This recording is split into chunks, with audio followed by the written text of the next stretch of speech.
여러분 안녕하세요. 오늘은 이제 3교시로 배우셨던 서클 명령어에 대해서 설명을 드리도록 하겠습니다.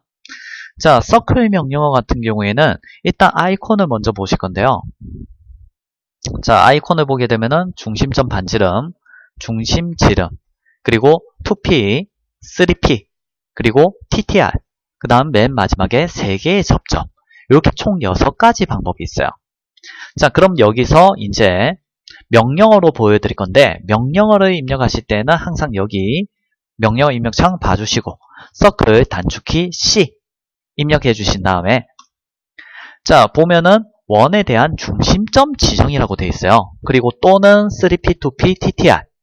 자, 저희는 일단 중심점 지정하는 걸 먼저 하도록 하겠습니다.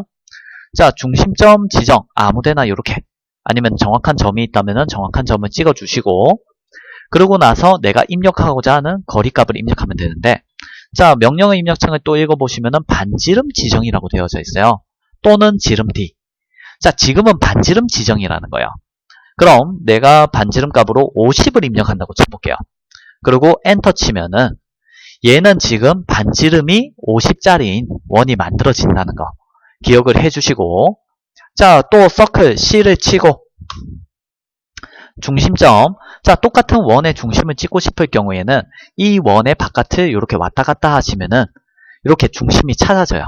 그러면은 중심점 찍어 주시고, 자, 이번에는 지름값을 입력하고 싶다고 칠게요. 자, 지금 입력값이 반지름이죠. 그러면 지름으로 바꿔주시면 되는데, 물론 내가 계산을 해서 반지름의 2배수로 해서 지름값을 계산하셔도 돼요. 근데 그렇게 하는 것보다는 오히려 요거 지름 D를 쳐가지고 지름값으로 바로 입력하시는 게 조금 더 편하기 때문에 요 기능도 꼭 기억을 해주셔야 돼요. 자, 아까 전과 동일하게 50이라는 치수를 입력을 해보도록 할게요. 그러면은 요렇게 지름이 50짜리인 원이 만들어진다는 거, 얘를 기억을 해주시면 되겠습니다. 자, 다음으로 이제 서클 명령어에 있는 3P, 2P에 대해서 설명을 드리도록 할게요. 2P 같은 경우에는 3P, 2P는 말 그대로 2점을 찍어서 원을 만드냐, 3점을 찍어서 원을 만드냐, 요게 차이가 있어요.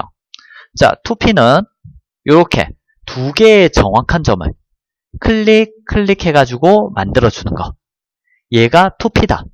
기억을 해주시고, 자, 3P 같은 경우에는 3점, 자, 하나, 둘, 3점을 찍어서 만들어주는 게 3P다. 기억을 해주시면 되겠습니다. 자, 그런데 2P, 3P를 이용하실 때에는 하나 주의하셔야 되는 점이, 얘네들 같은 경우에는 무조건 정확한 2개의 점이나 정확한 3개의 점이 꼭 주어져 있어야 돼요. 그렇기 때문에 정확한 2개의 점이나 3개의 점을 먼저 작성을 해주셔야 된다는 거, 요거를 꼭 기억을 해주시면 되겠습니다. 자, 다음 명령어 서클의 TTR을 설명을 하도록 할게요. 자, 서클의 TTR 같은 경우에는 접점 반지름이에요. 자, 이런 식이에요. 자, 요쪽 편에 있는 이 면에 접하고 이 면에 접하면서 반지름 값은 뭐 30짜리인 원을 만들겠다. 그러면 요렇게 이 면에 접하고 요 면에 접하면서 반지름 30짜리인 원이 만들어진다. 요거를 기억을 해주시면 되겠습니다. 자, 그럼 이제 잠시 아이콘을 보도록 할게요. 중심점 반지름 했고, 중심점 지름 했고, 2P 했고, 3P 했고, TTR 했고, 근데 맨 마지막에 있는 3개의 접점, 요거는 안 했죠.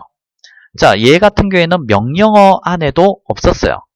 자, 그 이유가 뭐냐면은, CAD 같은 경우에는 옛날부터 있던 옛날부터 있던 프로그램인데, 얘네들이 인터페이스나 아이콘 같은 경우에는 버전 업데이트를 할 때마다 전부 다 새로 만들어주고 있어요.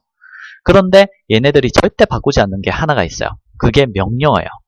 명령어만큼은 얘네들이 절대로 바꾸지 않는 이유가 뭐냐면은, 옛날 버전을 쓰던 사람이든 최신 버전을 쓰던 사람이든 버전에 상관없이 사용할 수 있게 하기 위해서, 그것 때문에 얘네들이 명령어만큼은 절대로 건들지 않고 있다. 요거를 기억을 해주시면 돼요. 그렇기 때문에 우리는 명령어 위주로 연습을 한다. 버전에 상관없이 이용을 하기 위해서. 얘까지 같이 기억을 해주시면 되겠습니다. 자, 그럼 우리가 일단 아이콘에 이런 식으로 3개의 접점이 생겼다는 거는 옛날에 썼던 사람들도 뭔가로 이용을 했다는 거겠죠. 자, 옛날에 어떻게 했냐면은 일단 3P로 들어가 주시는 거예요. 3개의 접점도 결국 3개의 점이니까 3P 가주시고, 그러고 나서 자, 점을 지정을 해야 되는데 끝점, 뭐 중간점, 끝점 이런 식으로 해서 접점이 안 잡힐 거예요.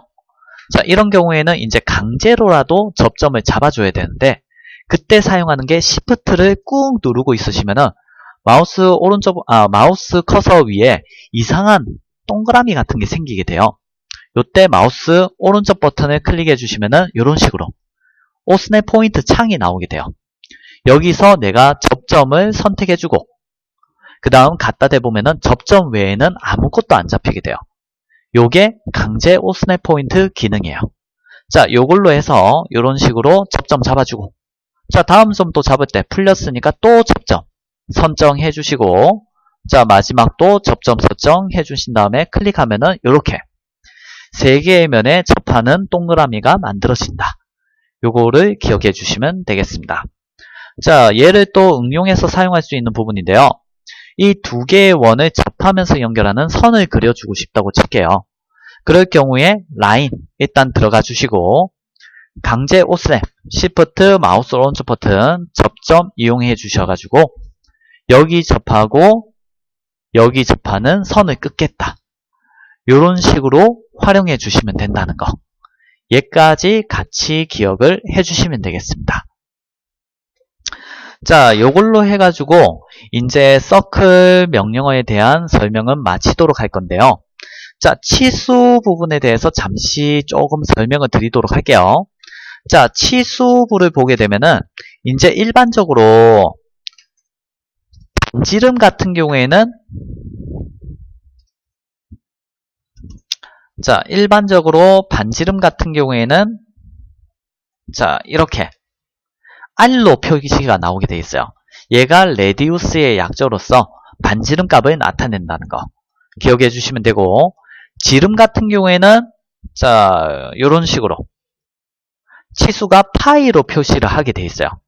그러면 파이로 표기가 나와 있으면은 얘 같은 경우에는 지름값을 나타낸다는 거. 요것 또한 같이 기억을 해 주시면 되고, 그리고 간혹 가다가 치수 앞쪽에 뭐 4-라든가 이런 식으로 해서 개수가 붙는 경우가 있어요. 자, 얘 같은 경우에는 파이 20이 치수고, 그리고 앞에 붙는 4-가 개수를 의미한다는 거. 뭐 예를 들어 드리면은 예제 4번 문제에 바깥쪽 부분에 있는 동그라미들의 4-파이 10, 4-파이 20이 나와 있을 건데, 요게 지금 예제 4번 문제에 비슷한 모양의 비슷한 위치에 파이 10짜리, 파이 20짜리 원이 4개 있다는 걸 의미한다는 거. 요거까지 같이 기억을 해주시면 되겠습니다. 자, 그러면 이제 여러분들이 연습을 아마 해보실 건데요. 연습하실 때 하나 주의하셔야 되는 사항이 있어요. 첫 번째가 얘네들을 그림을 작성해 주실 때에는 항상 치수 있는 것부터 먼저 작성을 해 주시는 게 좋아요. 얘가 첫 번째 전제 조건이고, 그리고 두 번째로는 내가 그림으로써 남겨줘야 되는 물체가 아닌데 그림을 그릴 때 필요한 애들이 있을 거예요. 그런 애들 같은 경우에는 임의로 그림을 작성을 해 주셔도 상관이 없어요. 그런데 중요한 건 걔네들 같은 경우에는 그림을 전부 다 완성하고 나시면은 꼭 지워 주셔야 된다는 거. 요것 또한 같이 기억을 해주시고, 그리고 또 하나의 주의사항으로서 그림을 그려주실 때에는 선들이 절대로 겹치면 안 된다는 거. 선이 이런 걸 얘기하는 거예요. 자, 선이 이렇게 그어져 있는데 이 선 위에 또다시 이렇게 선을 그려주면 안 된다는 거. 그럴 경우에는 얘가 시험 기준으로 했을 때는 불필요 객체 16점 감점에다가 선겹침 12점 감점, 하나당 28점 감점이 돼버려요. 그리고 실무 쪽에서는 문제가 되는 게 선이 겹쳐져 있으면은 겹친 만큼 잉크로 프린터를 하게 되어져 있어요. 그러면은 내가 원래 그리려고 하던 선보다 더 굵게 나오거나, 아니면 선이 2번 뿌려지다 보니까 얘가 잉크가 두껍게 돼가지고 덜 마르는 경우가 있어요.